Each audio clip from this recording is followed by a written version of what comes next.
All right, 6 o'clock. Good evening. I'm going to call this meeting to order. The board of Amarillo College, the regular board meeting this evening. I want to welcome you all to this meeting and thank you for being here. At this time, item number 3, we're going to stand, please, and say the Pledge of Allegiance. I pledge allegiance to the flag of the United States of America and to the republic for which it stands, one nation, under God, indivisible, with liberty and justice for all. Thank you very much.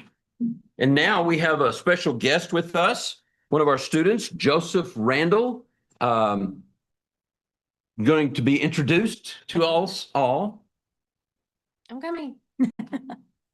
I made it. All right. Good evening. We have a special treat for y'all tonight for the student providing the prayer, and I'm really pleased to be able to introduce Joseph Randall. Joseph is a husband, and he's actually accompanied tonight by his wife, Sarah. We're happy to have her here as well. He is a father and, more importantly, a man of God. Joseph serves as the worship leader for Power Church on 10th and Roberts under Pastor Manny and Rachel de los Santos. He served in the armed forces and is a disabled veteran after 9.5 years of service, and we thank you for your service. He is currently enrolled in the networking and cybersecurity program and maintain a 4.0 GPA. And yes, congratulations. Well, honored. Yes, we recognize that high achievement, and of course has been recently recognized on the Dean's List. So I like to present y'all Joseph. Joseph, thank you. Thank you guys very much for having me. Would you please bow your heads and close your eyes? We come to you, Lord, the humblest way we know how, with a prayer of thanksgiving. We want to give thanks for this institution and for this organization on this campus. We want to give thanks for the officials, the administration, and the board members within this board. Watch over them and protect them.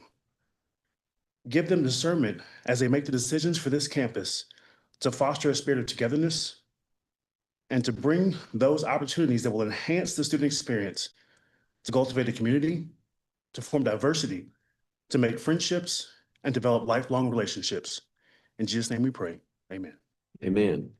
Thank you so very much, Mr. Randall. We really appreciate that. Item number 5 now is the time for public comment. Anyone may address the board on any topic, whether it is on the agenda or not. I do have 2 cards filled out. Are any others? Okay, so I have 2. First one, Mr. Adair, you have 3 minutes.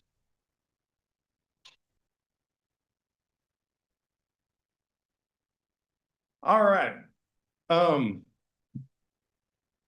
I really didn't think I'd be allowed to speak here, and so I'm almost kind of not knowing what to say. Yes, speechless, perfect. And I'm sure probably everybody on this board knows my name by now, but the funny thing is when I filled out that card, I didn't put my name on it.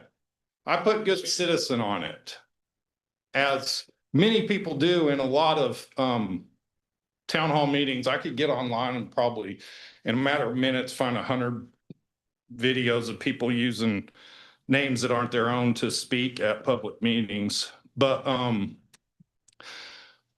as a lot of y'all know, 4 times now I've been not allowed to speak because I didn't want to fill out that card. And Texas law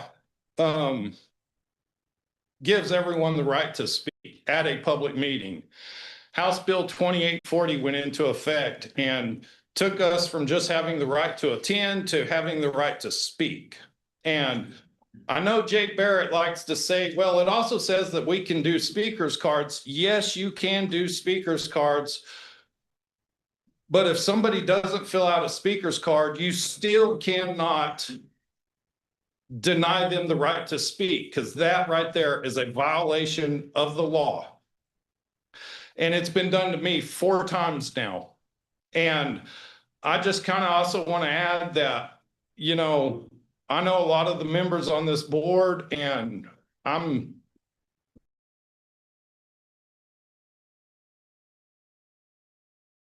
no one's really been like, hey, should we should we get on Google or chat or Grok and look this up and see what he's talking about? And maybe tell Jay Barrett that, hey, you need to let this guy speak because it's the law that you allow him to speak. And I haven't seen anyone on this board do that.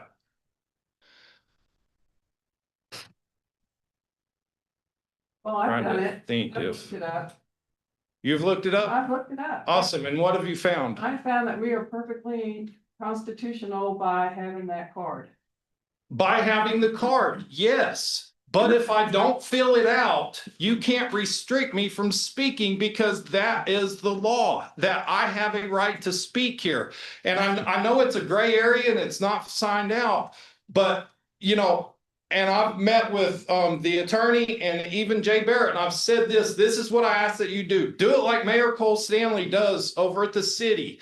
He'll take everybody that signed up, and then at the end of that, he'll say, these are our speakers. Does anyone else in here want to speak? And he'll be like, okay, I see you, raise your hand, and he'll let them speak. And that is how you come into compliance with the law. And you meet the law on my right to speak. Thank you, sir. And on speakers cards. Thank you very much. Thank you. Next up, Mike Fisher. You have 3 minutes. Thank you. Started yet. I do agree with what he said, and Go just, ahead. the reason why is because I don't think you guys have it in your rules that if you don't sign a card, you can't speak. There's nowhere in there that says that. So I think in a place that has like a, you guys have a rule book that's a mile thick, I think you should have that in there. That you can't speak if you don't do the card. As you can, oh yeah, I was gonna start out a little lighter, you know, we get a little serious, John. I used to be like John all the time. Now I start with a little joke. Community college, where your class starts with 30 people and by midterm, it's just you and one guy who definitely isn't leaving. I remember those days. AC recently brought in leadership with direct oversight experience at the city. And just to let you guys know, you might want to watch, they're auditing last year's budget. And they spent 5,000 hours auditing that budget, and they're still auditing it. And they found $15 million discrepancy so far. They're still in the middle of that. That's the person you guys brought on board. Trying to be nice and not name names, but I'll let you guys figure that out. It's hard for me to be nice. I've given you excerpts from the forensic audit, what they call the forensic audit. There's 3 transactions there. And including me, I'm not blaming you guys. I didn't see those transactions that were labeled fraudulent ACH transactions. That's from that audit presentation. It has the date at the top from 2/24/26. So was that the last meeting or meeting before that? These aren't my words. That was the words on the audit. And I'd like to have further explanation. Does anybody have explanation of that? By the way, I do appreciate you guys talking to John and the last time just having conversations.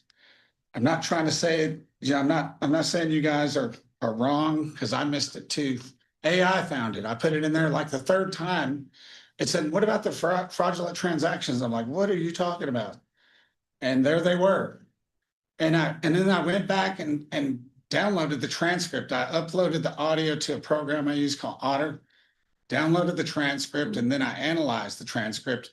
And I said, can you, before I go up here and say something, can you find anywhere during that meeting was the term fraudulent, or did any of these transactions come up in the conversation?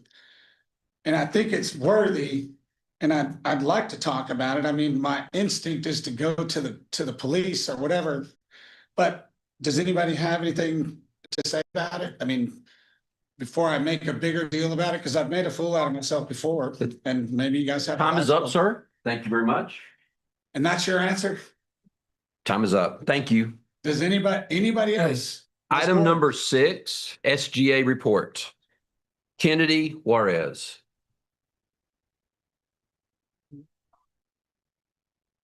Hello, everyone. Thank you all for having me again. I'm going to give y'all the report on our SGA and what we've been up to lately. So to start off, we obviously have been very, very busy these past couple of months trying to give our students some fun before the school year is over. I want to highlight our egg hunt that we had on April 1st. This was an event where our students could come out, bring their families, bring their kids, and the kids were allowed to go hunt eggs. And it was very enjoyable. All the kids really loved it, and we had a lot of fun putting it on for the kids and their families. Next, I want to highlight our Badgerama. Badgerama is our big event. We have a live band, free food. Our clubs here at AC put on a ton of different activities for our students to do, and everybody loves it. Dr. Connor put on an event, which she is our very first college president to come out and do that, so we greatly appreciate that. And we had a ton of fun putting that event on as well. We have a lot of upcoming SGA events. Starting off, we have SGA elections on tomorrow, Wednesday, April the 29th. We are going to get a brand new e-board, and so I'm very excited to see that, and I'm very excited to see what the new e-board is going to do for our college. After that, we have Pizza with Presidents on Thursday, April 30th. This is an event where our very own Dr. Connor is going to be there, as well as our SGA president, Colleen.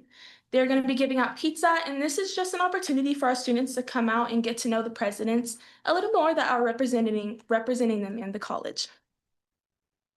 Next, we have Badger Banquet on Saturday, May 2nd. We have over 150 people RSVP'd so far, so it's going to be a big event. This is where we get to honor all of the clubs here at AC, give out awards, and overall just celebrate the year and everything that we've accomplished. So I'm very excited for that one as well. Going down, we have our SGA Texas Junior College State Conference update. We came home with from that conference with 8 awards. I'm going to tell y'all the awards that we won. We got first in video of the year, first in scrapbook of the year, second in event of the year, third in essay of the year, third in chapter of the year.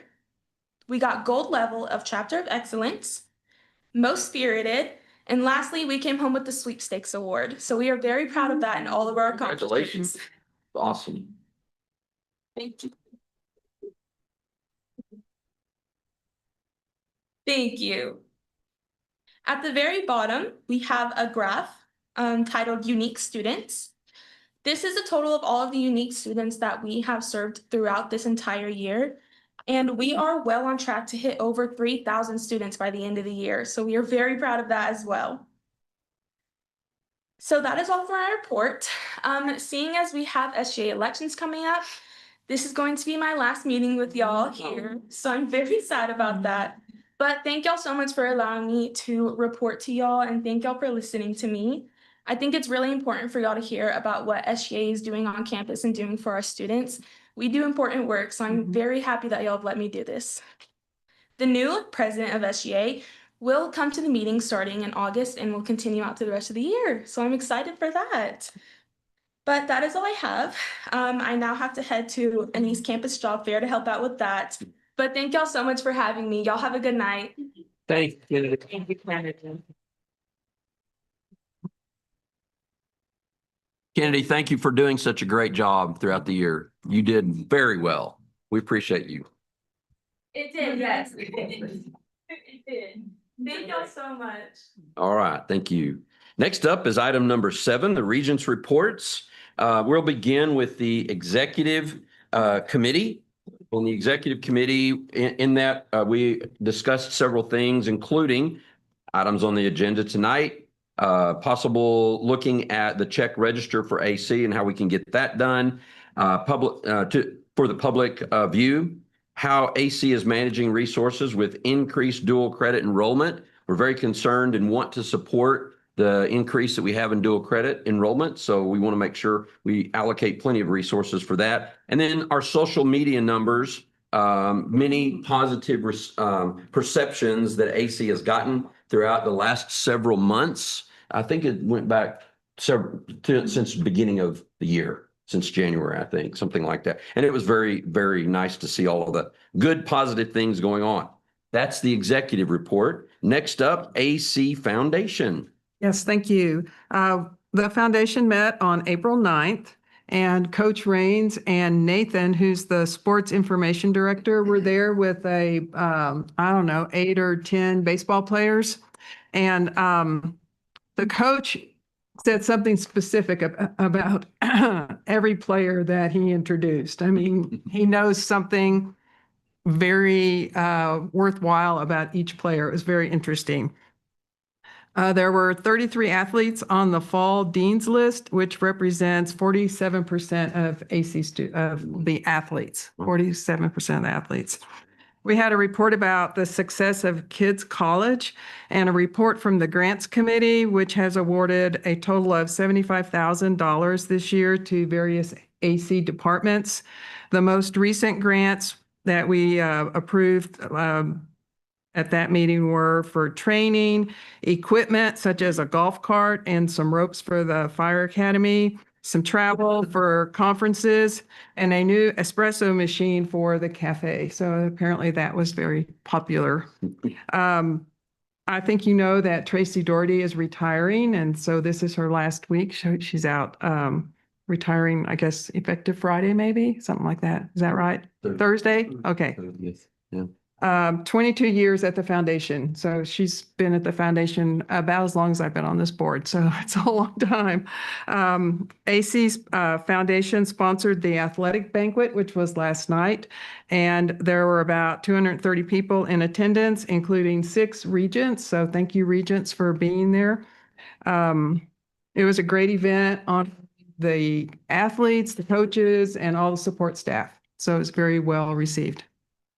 Thank you. All right. Thanks, Michelle. We'll let you continue on with the Amarillo Museum of Art report. Sure. The museum board met on April 16th, and that was just a couple weeks after the 20 by 20 auction that we had, event and auction, which raised the museum's part was $17,450. So the art is sold, and the museum and the artist split it 50-50. And so our share was 17,000. But some artists don't keep their part. They let the museum have all of it. So anyway, it was a very, very good sale.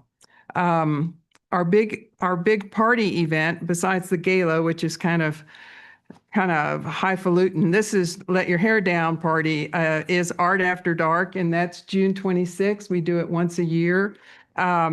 It's a great fun night at the museum. We're going to have an activity with free cheese prints. I think they'll probably be silk screening something, maybe t-shirts. I'm not sure. Reagan's Pizza food truck will be back. They weren't there last year, and I think the feedback was bring back the pizza.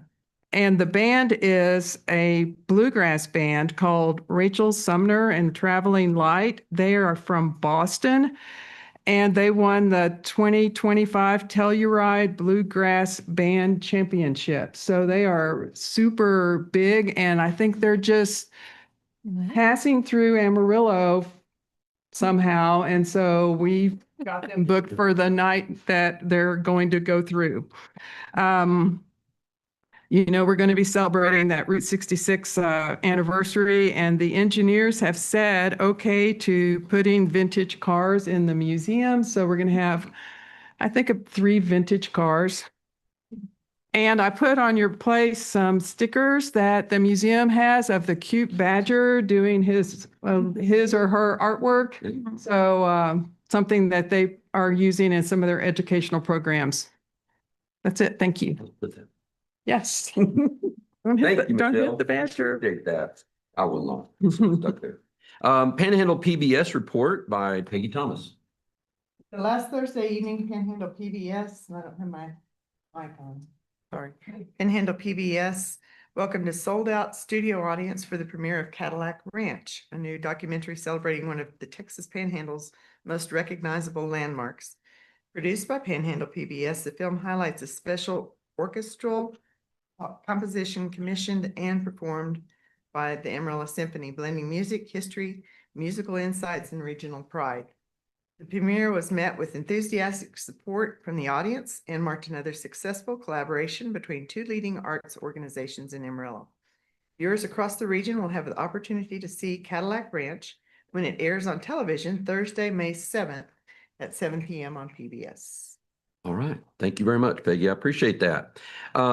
Tiers 1, a report by Dr. Woodburn. He's not here this evening. So we'll go to Tiers 2. We didn't meet. Okay. Good report. Very succinct. All right. Thank you so much. And Tiers 3, Dr. Proffer. No report. And then I don't think we have any standing policy and procedure. Do you? It's in the agenda. Oh, Irene Hughes has yes. Are we going to do it later though, or now? just a touch right here. Touch right now. Okay. Policies and Procedures Committee met February 18th and April the 13th to review the update 50. And it will be approved later today if you approve it. And also the update 51 has already come through before we got this one approved. Yeah. So there's 5 more policies. So we will be meeting again soon.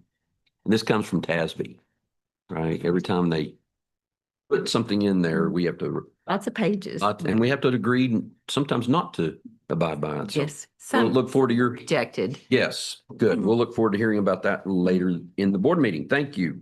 Appreciate that, Irene. And then Finance Committee, is anyone here to report on that?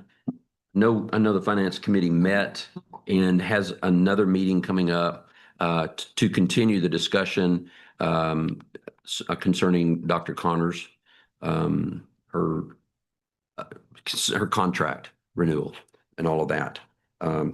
Basically the salary, we just want to look at that closely and make sure we do what's right for her and for the college. So that'll happen Friday, I believe. And then next month, we should have some more information from the Finance Committee before we meet to vote on that.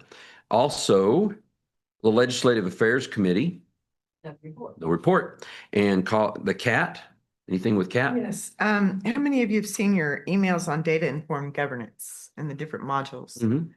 Just wanted to remind you about that. Also, the CCAT conference will be held September 17th through 19th at the Hyatt Regency, Baytown, Houston. And there is a questionnaire, I think it's due tomorrow. If I'm correct, tomorrow, the next day, on what you would like as regents to see. Would you like to see a conference move around the state or different things that they've got questions on? It doesn't take very long to fill it out, but please make note of that so your voice can be heard. And I think that's most of it. All right. Thank you very much, Peggy.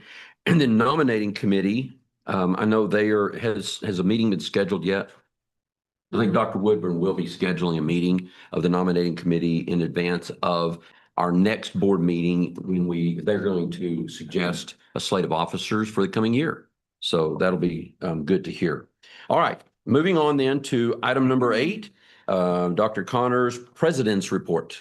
Take it away. Thank you. We've had a lot happening as we're getting ready to end the school year.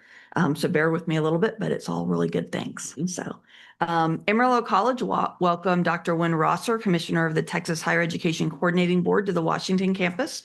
He toured key student support areas and met with students to learn how AC supports their pathways and successful transfer. We also had an in-depth discussion about Badger Bound. He was impressed by its intentional K through bachelor's design and the college's reinvestment of House Bill 8 funding into the community as part of that program. Since registration opened, both summer and fall enrollment has surged. More than 3,000 students have already registered for summer, putting us on track to exceed 4,000 summer enrollments for the first time in many years.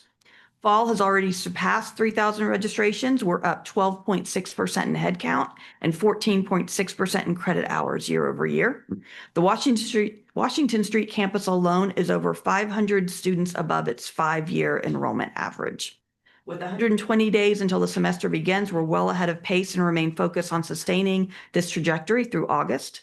Dual credit enrollment for fall is especially strong, up 516% over our 5-year average, with 264 students enrolled in 1,953 credit hours compared to our 5-year average of just 317 credit hours. So not only are we getting more students, they're taking more dual credit hours with us. Serving regional employer needs, the Innovation Outpost will offer a project management course with PMP certification preparation May 4th through 7th, designed to equip participants with practical project management skills, exam readiness strategies, and tools aligned with industry standards. The IO will also offer open enrollment irrigation training, including licensed irrigator and irrigation technician courses. These courses are designed to help participants meet industry training needs and prepare for the TCEQ irrigation licensing exams. Last week, AC hosted an all-day event with the Pantex leadership team. They toured our Health Science Simulation Center, First Responders Academy, Student Life, Engineering, and STEM Research Center at the Washington campus. Pantex presented their university partnership strategy, and both teams discussed potential focus areas for enhanced collaboration and partnership, including internships, Pantex employees and adjuncts, Pantex engagement with programs, participation with Badger Bound, and reskilling and upskilling for Pantex employees. I really appreciate that Amarillo College has such an invested community and industry partner in Pantex. AC welcomed over 400 high school students for the annual Ignite Student Arts Conference in partnership with the Texas Panhandle Art Education Association, featuring workshops led by local and regional artists and educators. Last Friday, Dr. Frank Sobey hosted an AI faculty workshop aimed at developing strategies in several critical areas, including AI governance, academic integrity, ethical use of AI, technology support, faculty professional development, AI tutoring, AI fluency across the curriculum, AI credentials and badging, and contextual use of AI in the classroom.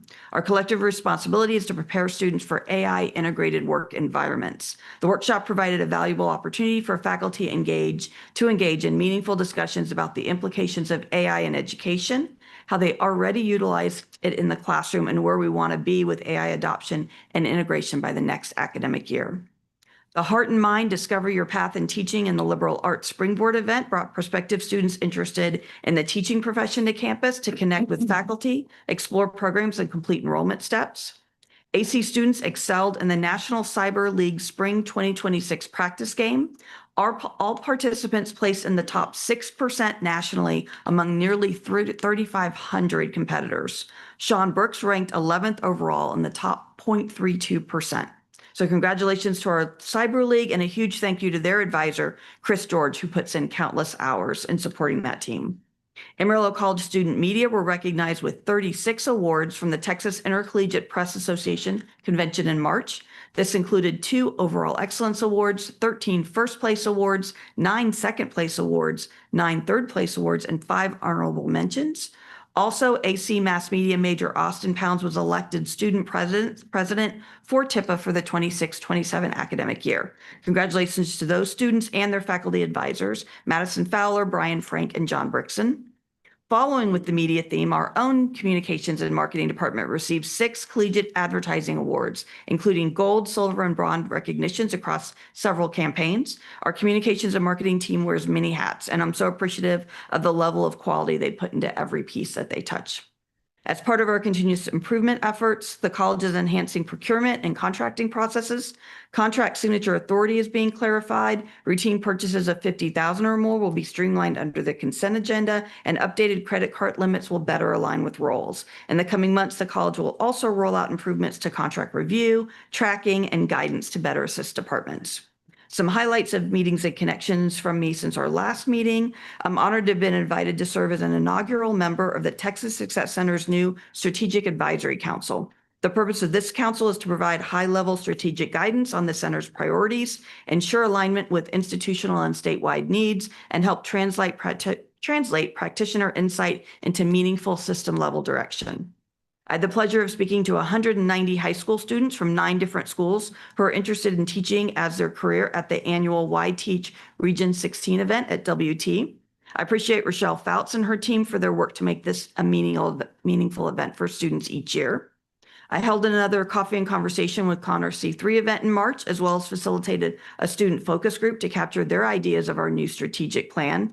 I also appreciated the valuable input and feedback I received at the Strategic Planning Community Forum. The Strategic Planning Committee is now taking all the data we've captured from all of our constituents I've met with on our new strategic plan to develop the first draft of our new strategic goals. So more to come on that.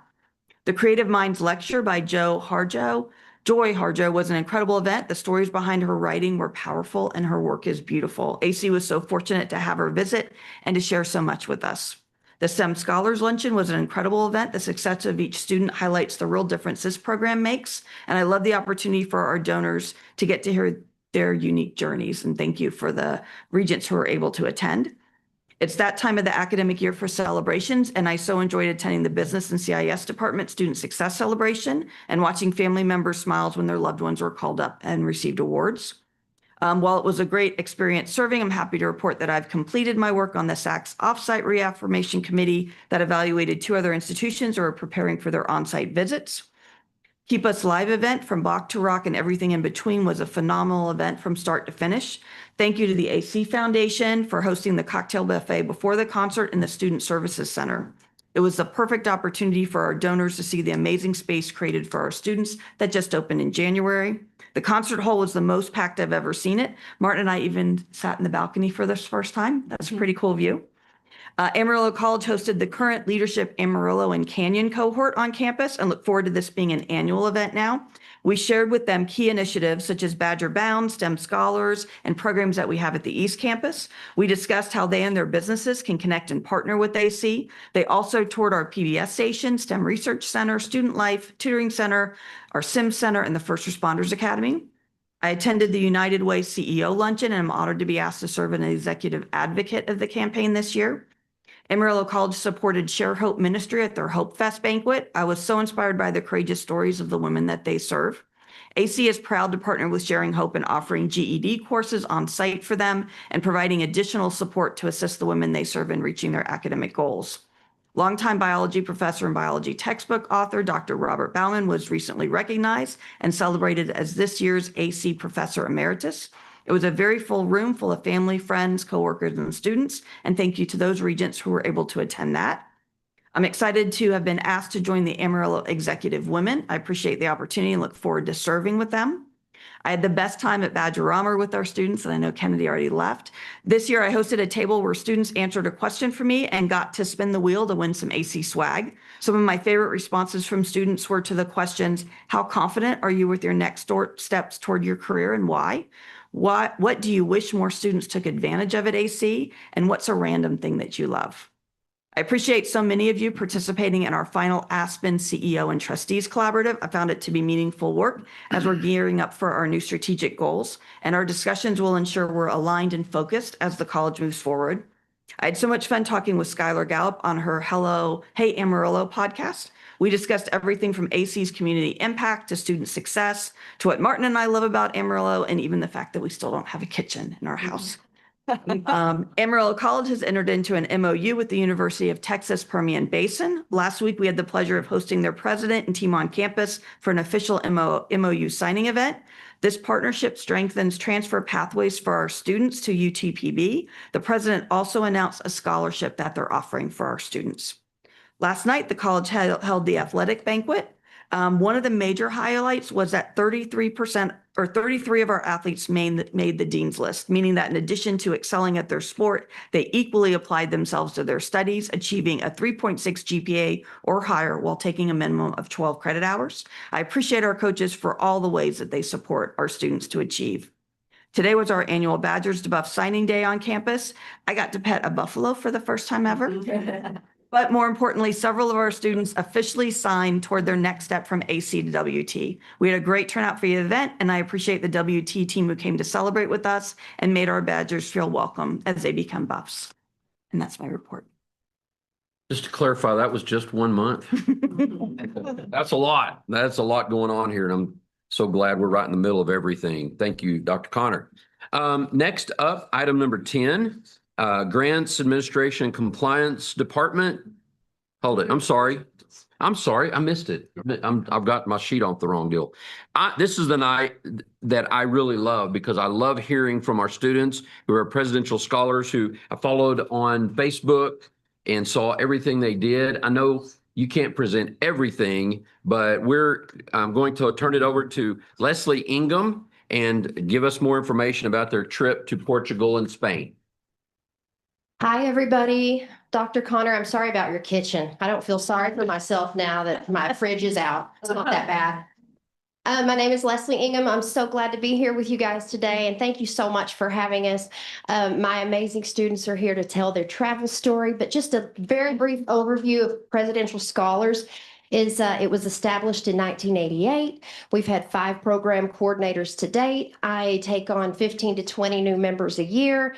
It's a pretty extensive and competitive process. They come from any high school. They are all majors. They're with me in class 2 semesters.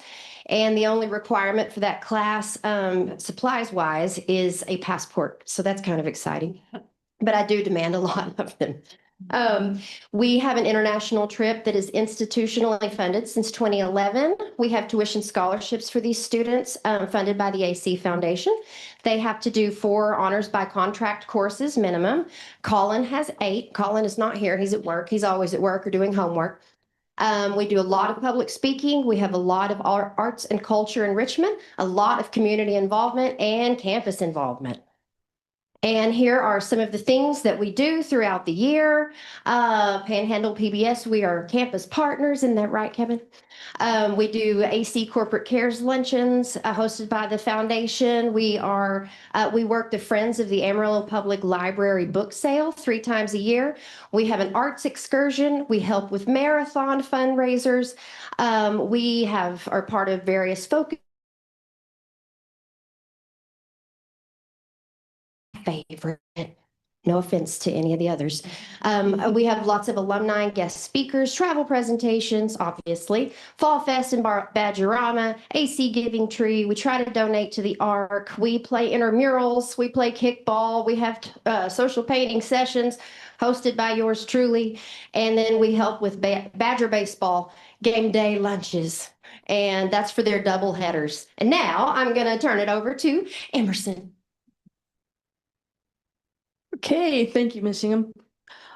So how often do we truly step outside of our perspective and experience new things that we're not comfortable with? Well, that's exactly what my classmates and I did upon arrival in Portugal. After very long hours of travel, an almost missed flight, a red-eye flight, a couple middle seats here and there, we were definitely uncomfortable and exhausted.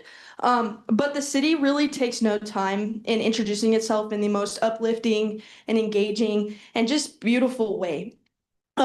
We started our first day there right off the bus from the airport, no sleep, in Lisbon. So Lisboa is the capital of Portugal.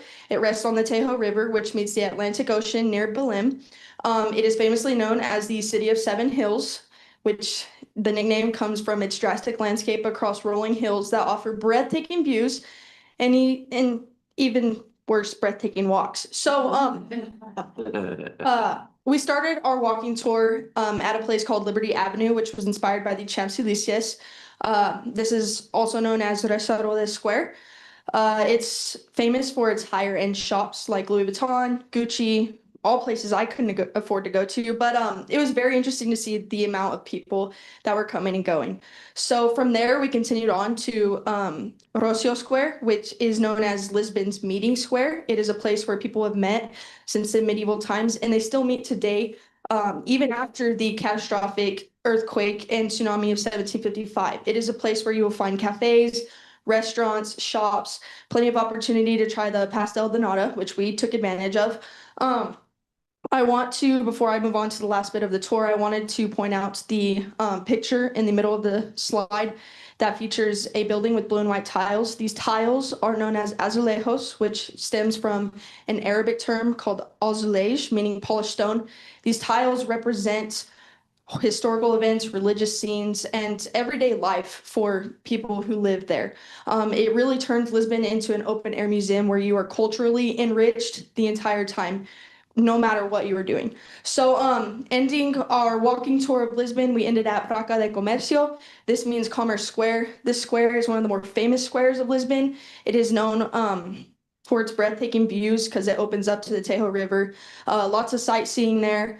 But it also stands as a symbol of resilience and that even in the face of disaster, a city can rebuild itself. So we ended our first day at a very intimate, small restaurant called Provas Antigas. It is here we were introduced to fado, which is a deeply emotional style of music that originated right there in Portugal. in Lisbon. It is characterized by its lyrics that reflect longing, nostalgia, and a Portuguese term known as saudade, which is a feeling that doesn't quite translate, but somehow you understand. So it was overall a great way to end the day, great company, very interesting but good food, and just an overall appreciation for Lisbon's culture, history, and spirit, and comfortable shoes and cardiovascular endurance. So that being said, I will pass it on to Josh. Thank you, Emerson.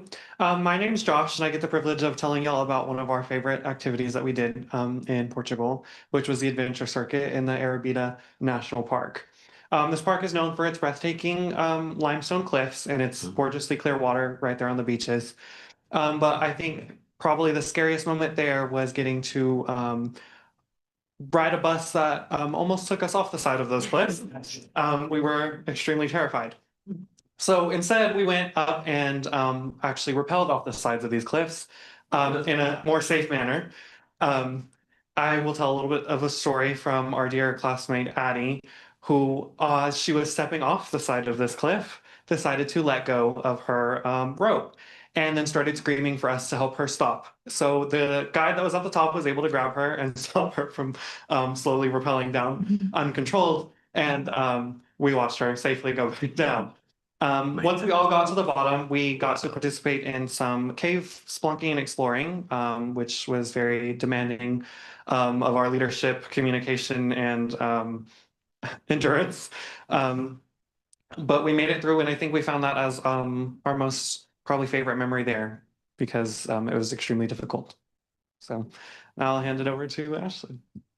Hello there, my name is Ashley, and during our time there in Portugal, we got the amazing opportunity to visit Pena Palace. So as you can see in Pena Palace, it showcases just amazing architecture within the palace. It showcases romanticism there as well and intricate designs of Arabic influence. Sorry if I didn't pronounce that right. And honestly, as you can see inside the interior and exterior, you could just see intricate designs, and it really showcases the history of the palace and as well as the city, Sintra. There we got to see the amazing landscape, and it honestly encapsulates Pena Palace as itself. And we also got to see a glimpse into history as we got to see how the royals used to live there. And so now I will be passing it to Maren. Hi, my name is Maren, and I will be going over the food in Lisbon. The food was very fresh and unique. I'll just go one by one on these dishes and just briefly explain each one. The first one on the far left, that's called the Francesinha. It's a sandwich that we had in Porto. It has 10 layers. It's an assortment of different porks. There's chorizo, sausage, and just a variety of meats. And then I think it has 3 pieces of bread topped with cheese and a fried egg. And then the sauce that it's covered in is a mixture of beer and tomato. It was definitely interesting. And then the next dish, that is a dish that we had at the Fado dinner the first night.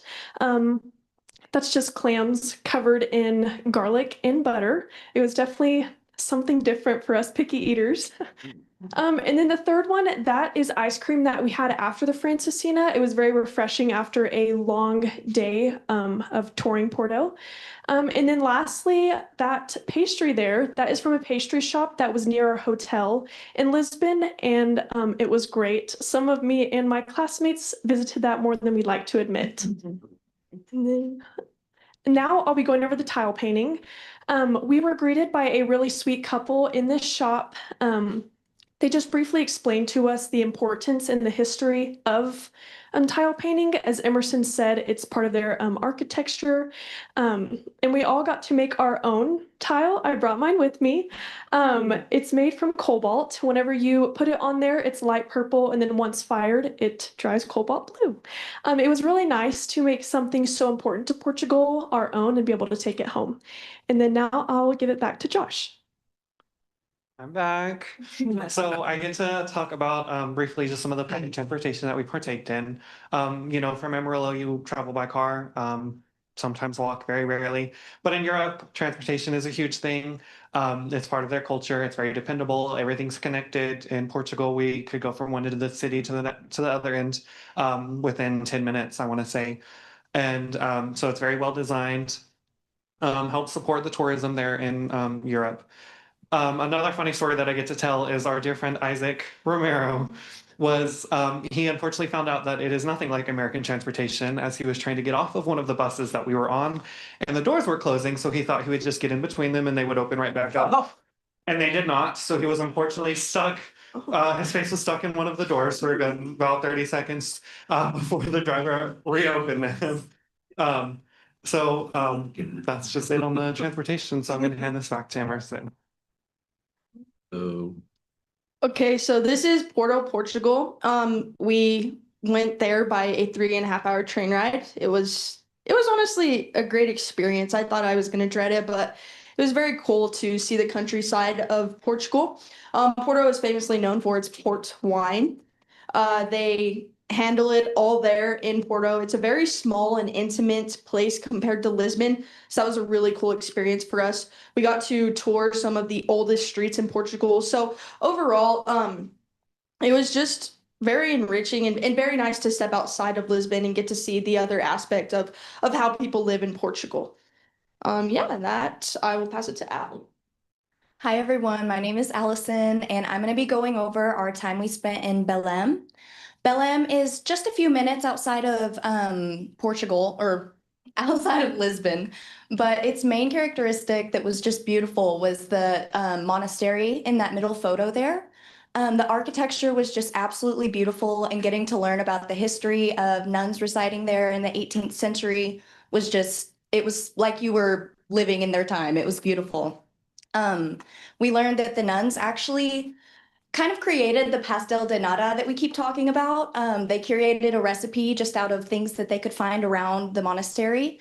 And then it was so good that they ended up selling it to a bakery. And it originated there in Belém. And we actually got to try pastries from that bakery. And they were amazing.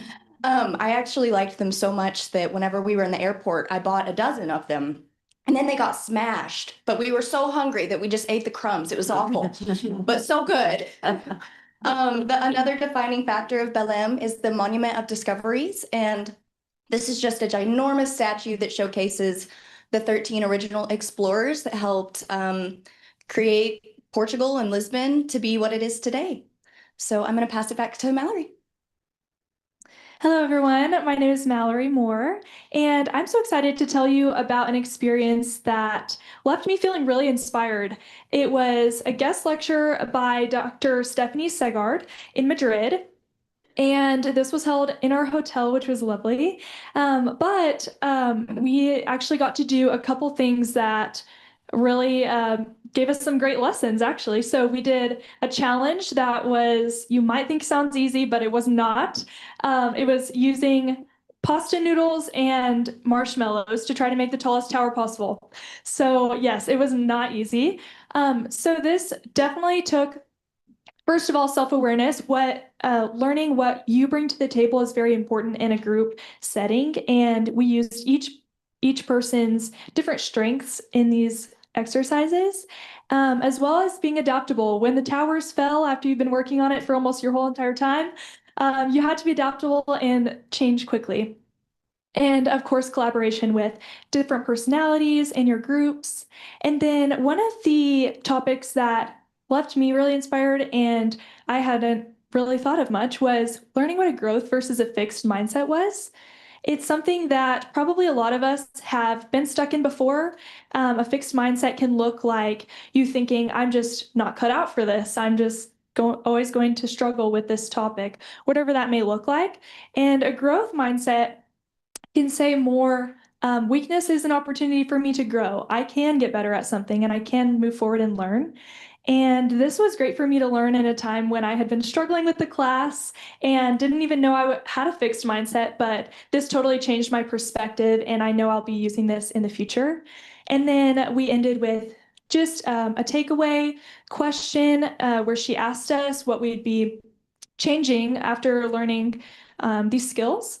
And the one I chose was just to embrace each next step in my life, not be afraid of the possibility of failure, but to just take each step with boldness. And next, I'll be talking about our cooking class in Madrid. This was a lovely experience. We got to make some of the traditional dishes to Madrid. You can see the tortilla, which is not like a Rosa's tortilla that we have here. It's a mix of egg and potato. And we also made paella, which is in the top corner, as well as a cake and a cold soup. So in this cooking class, we were delegated different positions on what things to prep and cook.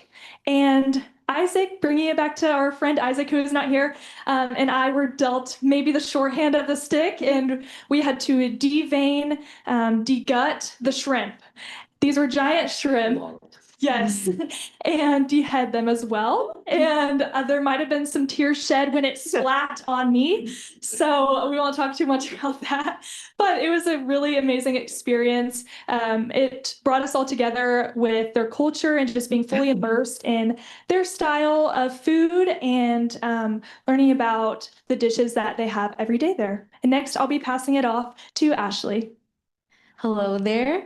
So I will be talking about Plaza Mayor. So Plaza Mayor is in Madrid, Spain, and it was built in the 1600s under King Philip III. So during that time there, they would use Plaza Mayor for markets, for bullfighting and public executions. Though there today there isn't public executions. I would like to say we did kind of experience something similar. I would like to call the Death March. I would say it was a very unique experience with that march. We were very tired, but other than that, we got to experience the markets and the restaurants there and street performers, and we got to see a glimpse of what it used to be like back then and how it used to run. And then on to the next, we have the flamenco dance and dinner. So flamenco dance is a rapid and rhythmic footwork, and it's a passionate way of storytelling through these performers. These dancers and the singers there are incredibly well with their emotions and how they're able to express it, especially with the dancers. The lady in like the blue lighting, she did such an amazing dance. I was taken away. And the dinner that we had, like Mallory mentioned, we had the tortillas, paella, and cheesecake. I will say the cheesecake here was bit better. But other than that, it was a great way of truly ending the night and the trip because we got to experience such an amazing and powerful dance, and we got to end it with some Spanish cuisine. And now I would like to pass it back to Emerson. Okay, so that is the end of our presentation. I want to thank you on my behalf and my classmates' behalf for letting us be here and giving us the opportunity to talk to you about this wonderful trip. We are also very blessed with the opportunity to go overseas. A lot of us, it was our first time overseas. So just thank you so much for having us here and letting us share this experience with you. Good Have job. a good evening.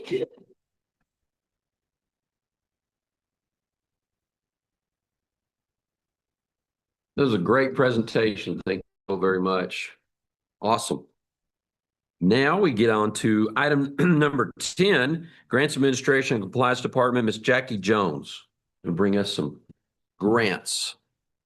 Good evening, everyone. Do I have any with the microphone? Good evening. I'm going to be brief.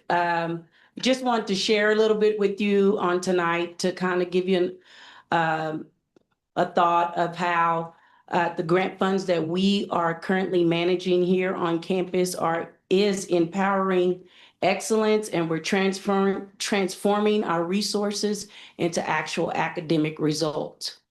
So we like to consider ourselves the strategic engine of innovation.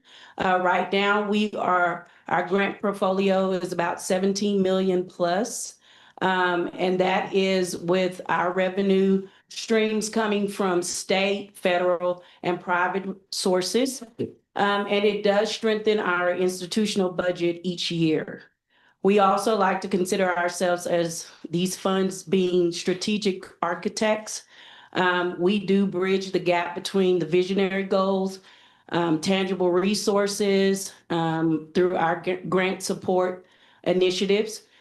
We are the full life cycle partners with people here on AC's campus. We do guide them through every step of the grant award, from proposal, researching, approval, all of those things. We like to consider ourselves as their lifetime partners.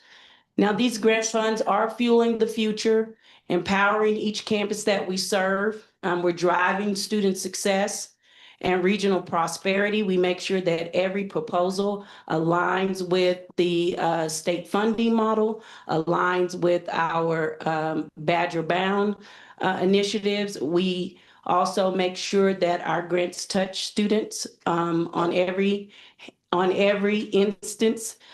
We are elevating our student experiences through these grants. We're allowing some of these grants that we are receiving allows our students to practice, as you would say, on state-of-the-art equipment in the classroom. Also enhances the equipment that our teachers use. It gives them academic innovation on how to teach. Be innovative in their teaching, I should say. We are accelerating excellence and sustainability as well. One grant that we are super excited about is, I'd like to spotlight on tonight. We've just been notified that we received a $445,000 and some change award. For 2 years. This is the first time we've ever received this large amount for the nursing shortage reduction program. And what this will do is help our nursing program support it in its initiatives in increasing capacity of our nursing education, as well as improve our student enrollment, retention, and graduation outcomes. So we are super excited. We are here to stand behind our nursing education program to make sure they utilize these funds to make sure that our students are successful. I know there is a lot of rumbling and grumbling that has been going on about grant funding. What does that look like? It's a bunch of uncertainty, but we do have a path forward through stewardship, stability, and growth. One of the things that we want to do is sustain the momentum. We are actively always pursuing.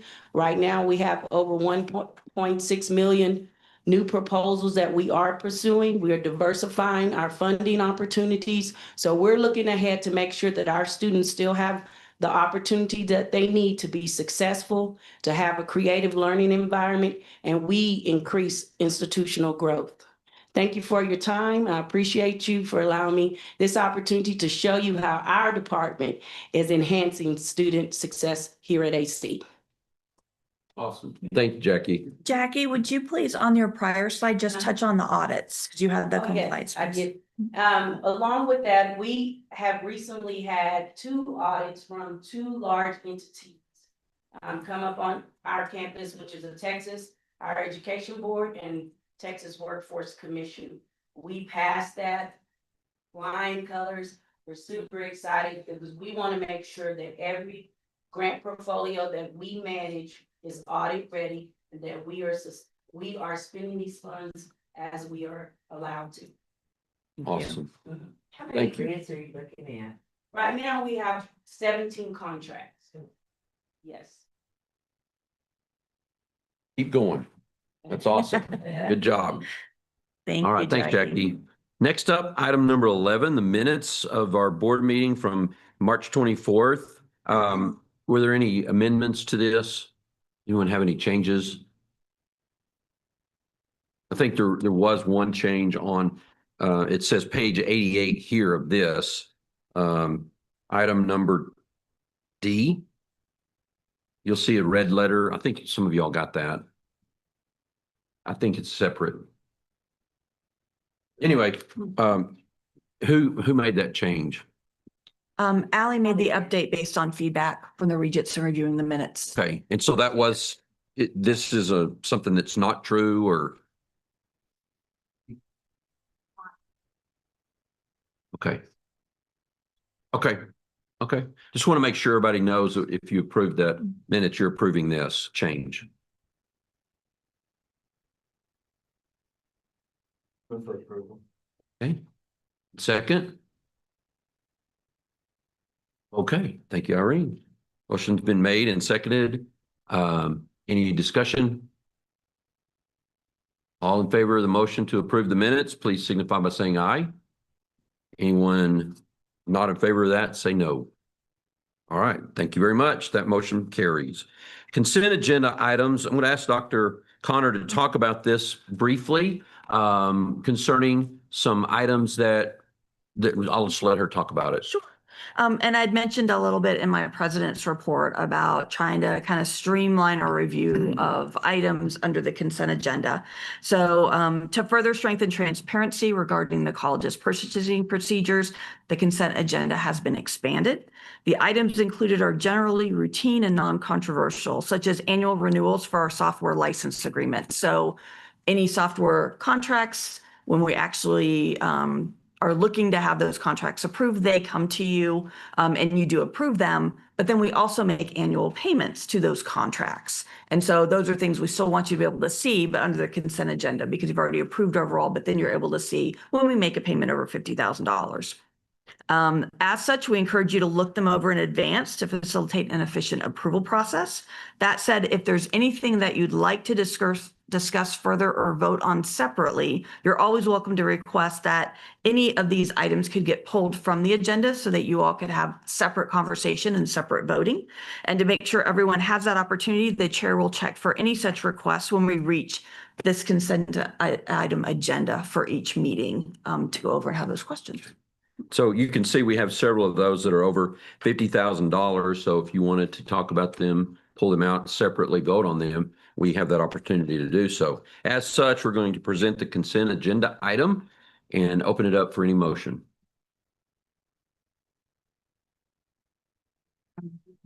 Okay, Michelle, thank you. Any second? Okay, Paul and I don't know if we can split up. Whoever wants to make that second. Okay, all right. And any discussion? Any questions? Okay, all in favor of this motion, please signify by saying aye. Any opposed with no?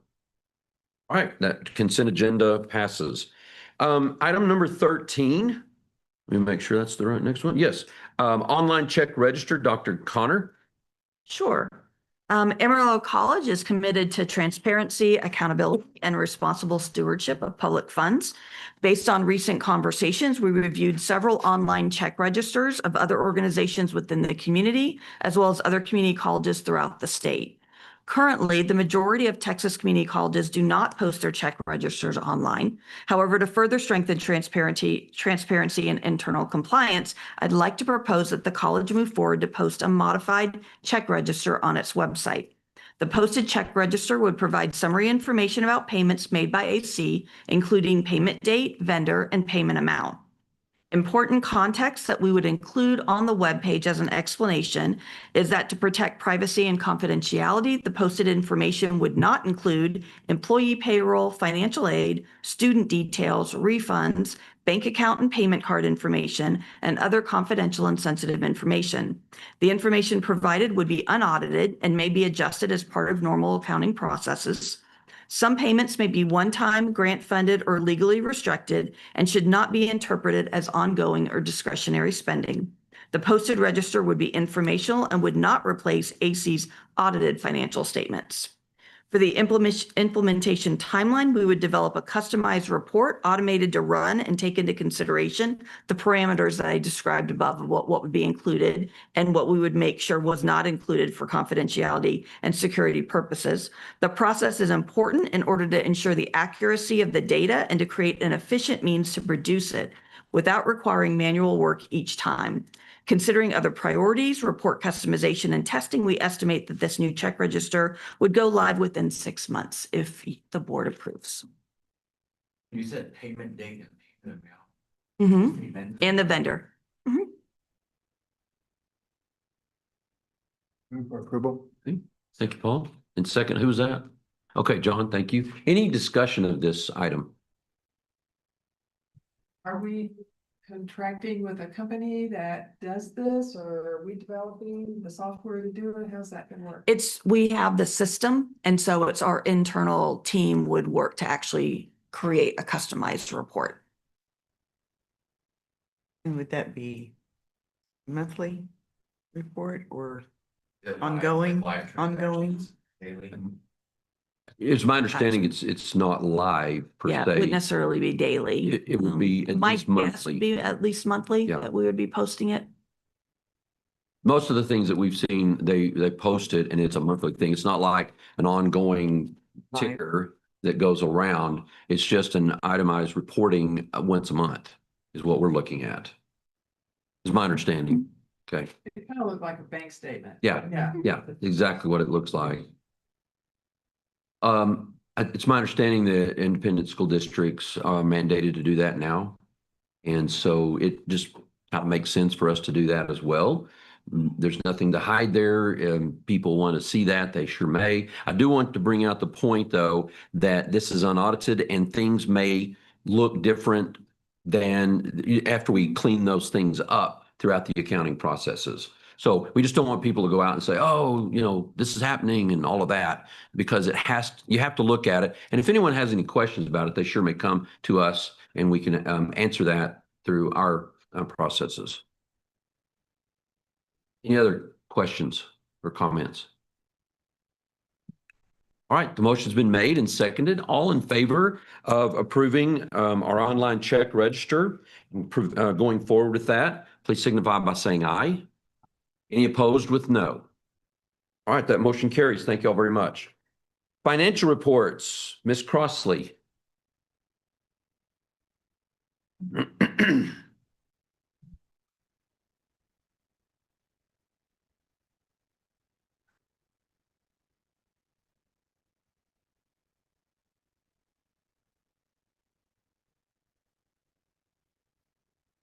Okay.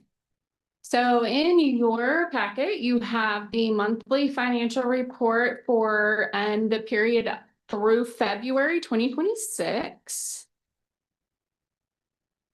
Okay, so this first tab is your variance analysis. So your original budget for 24-25 and for 25-26 are both listed there with the actuals. That'll give you September 1st through February for both of those years.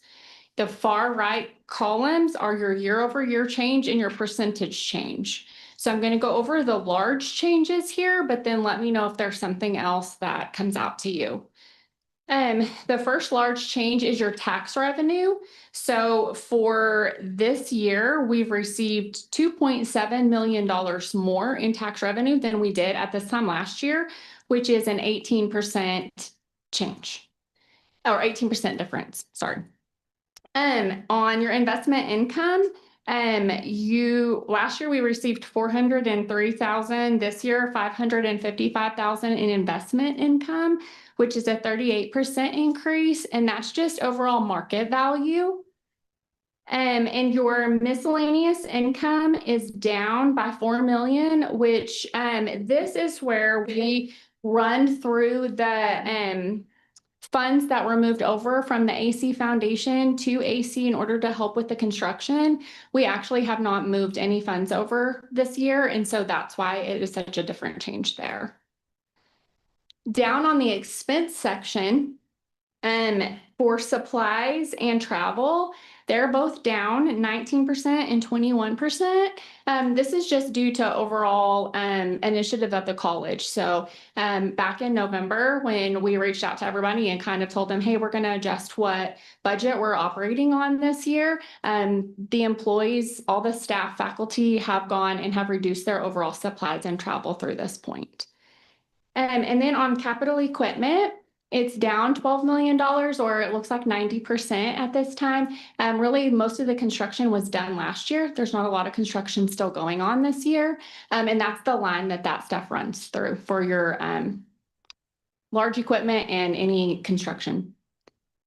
At the very bottom, you have, I want to point out on your actual year to date, that $8,004,684 is our revenue over expenses through the end of February. This will also tie to your financial statements that are also included in your. Anyone have any questions on this page?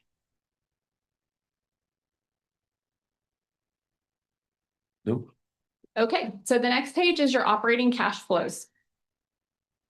So I want to start off with the bottom section that we talk about every time. So this is a report that I provide or that my office provides to Dr. Connor every week, but also we summarize it for the month just so that we can show where we are with cash in all of our bank accounts that we have. So at the end of February, the local maintenance and payroll account had $30,224,983 in it. That's what we use to just operate day to day. If you'll notice on the bond interest and sinking column, there were $621,720 in that account. When I came to you last month and gave you January's numbers, there was close to 6.9 million in there. So I just want to point out that that's where all the money goes from our property taxes that are intended to pay our bond payment. And a bond payment was made February 15th. So that's why those funds have gone down from the 6.9 and are just at 600,000. Our operating cash flow grid at the top, or I just want to point out that we had inflows in February of 2026 of $22,024,175, and we had outflows of $14,463,589, which is pretty comparable to what we had last year for February.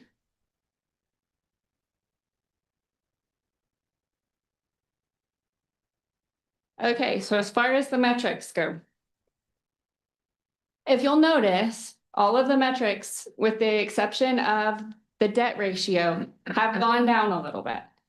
This is all related to making a bond payment. So February 15th, we made a $10 million bond payment. That reduces the amount of assets we have, but it still very slightly removes part of the debt that we have. So when you look at the actual calculations for your net assets and your net position and your current ratio, they all involve having either your current debt or your current assets. So when our payment was made, that took $10 million out of our assets, and it took $10 million out of our long-term debt, but we had to roll over next year's as our current year. So you'll see that they went down very small, but they went down, but our debt ratio remained the same. Does anyone have any questions? I just have one. So after all of this, going back to the first slide, you have an $8 million surplus at this point. And what do we expect in the next few months? Because this is through February, through the end of the spring semester. What do we expect that number to do? So it's really hard to project.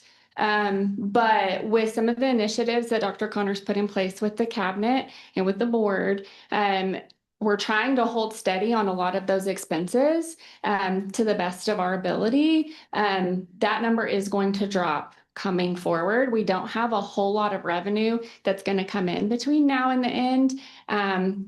Maybe 2 million. I mean, that's probably a conservative number, but it's a moving target. Any other questions? Anything else, Tiffany? Before we vote? Okay.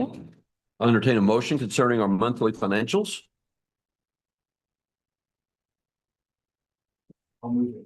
Okay, thank you, Paul. Any second? Okay, Irene, thank you. Any other questions or comments?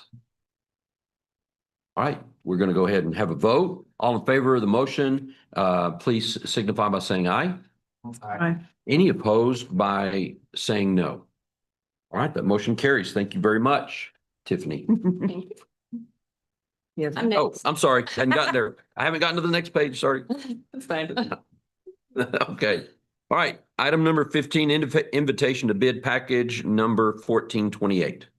Okay, so invitation to bid package number 1428 is the best value invitation for bid for food delivery and related services for AC's Badger Central Bookstore and Cafe, Peggy Child Care Center and Lab School, and was advertised in the Amarillo Globe News on February 22nd, 2026 and March 1st, 2026.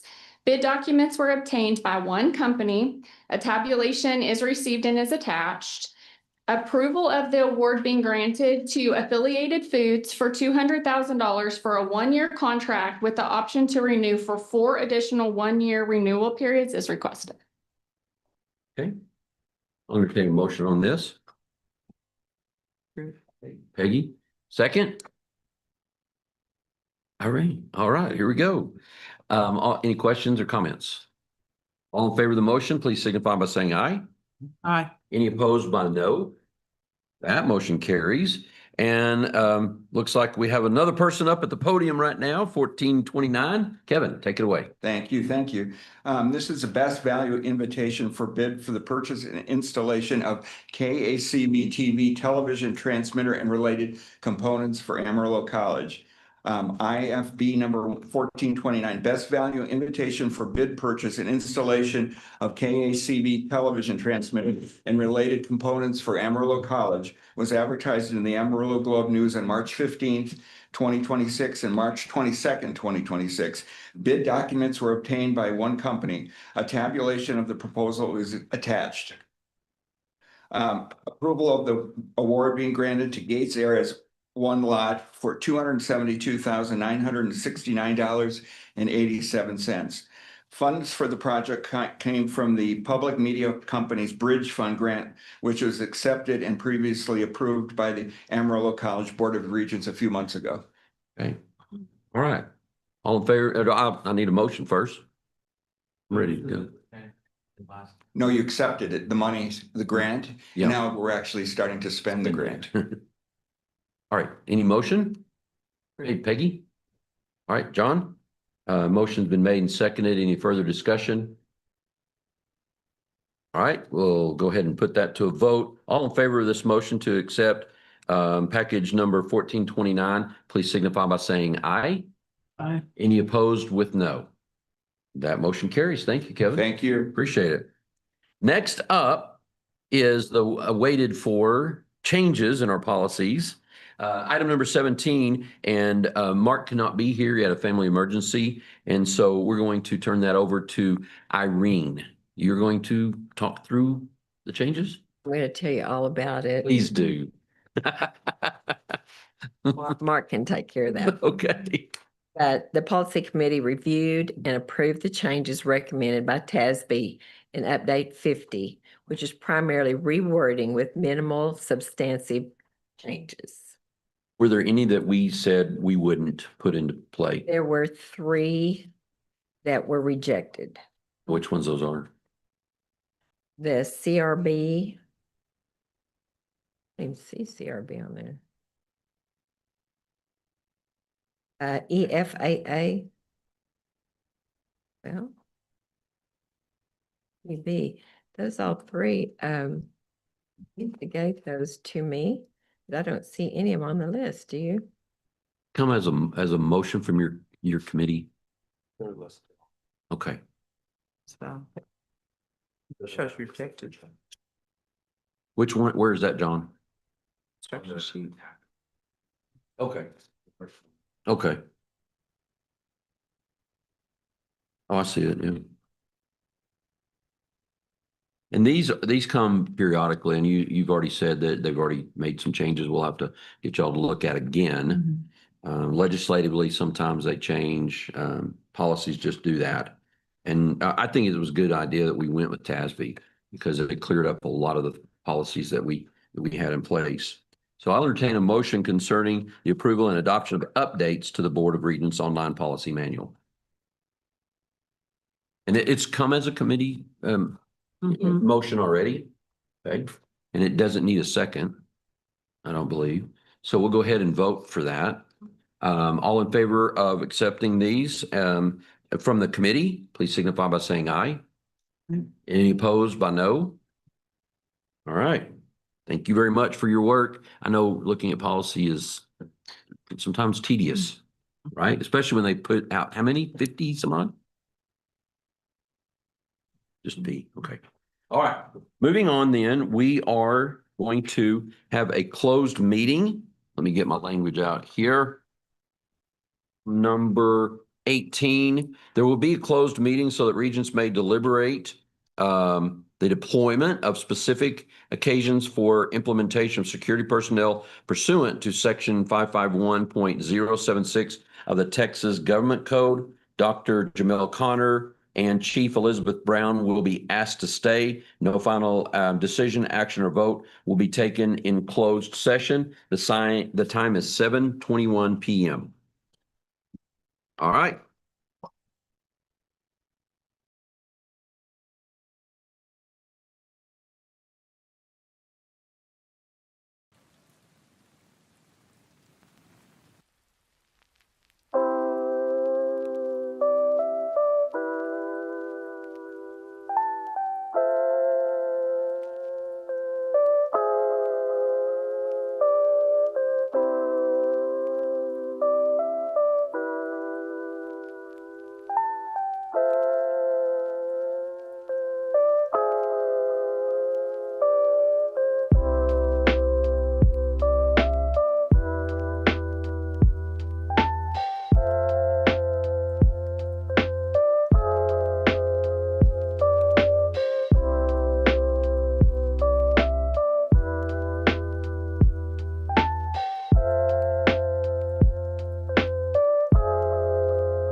Thank you, everybody, for being here tonight. Good. I won't be at the next one, so are you going to be able to do that? Thank you for filling in. Appreciate it, Michelle. No, I can do that. Okay.